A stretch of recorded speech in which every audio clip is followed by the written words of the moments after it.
স্বস্তি লঞ্চের ভিতরে একটু আরামদায়ক, মানে কোনো যানজট থাকলেও মানে সব সময় মানে একটু ভালো লাগে আর কি যাতায়াতের এই জন্য। লঞ্চটা আমাদের জন্য একটু খুবই ভালো, আর একটা যাতায়াতে খুবই সহজ হয়। আর আমরা দেখা যাচ্ছে গাড়িতে অনেক সময় দেখা যাচ্ছে বাচ্চা নিয়ে যাওয়া যায় না, টায়ার্ডনেস, বাট তুলনামূলক গাড়ি থেকে লঞ্চটা খুবই একটু ভালো আরামদায়ক হয় আমাদের জন্য, যাতে সুবিধা হয়। আগের মতো যেভাবে স্বাভাবিক আমরা যাতায়াত করতাম ঠিক ওরকমভাবেই এখনও স্বাভাবিক আছে। লঞ্চে যাওয়ার মজাটা কি অন্যরকম, ফিলিংসটাই অন্যরকম। ঈদগুলোকে একটু তো জাম তো থাকবেই, তারপরে বাড়ি যাওয়ার আনন্দটা অন্যরকম, প্লেসটা অন্যরকম, স্বাভাবিক।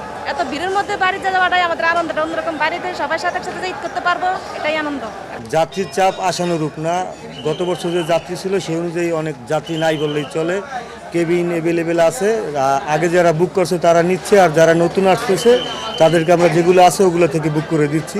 আসলে এখনও কেউ ফেরত যায় না, এখনও ভাড়া কম, সরকারি যে ভাড়া তার চেয়েও আমরা কম নিচ্ছি।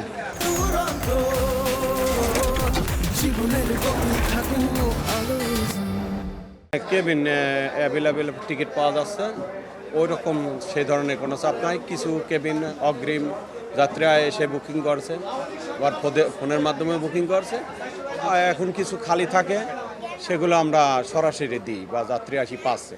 আমি দাদা বাড়িতে ঈদ করব শুধুমাত্র, নানু বাড়িতে বেড়াতে যাবো এমনি। তো ওখানে আমার অনেক চাচু আছে, অনেক মেহমান আছে, ওদের সাথে খেলাধুলা করবো, অনেক মজা করবো।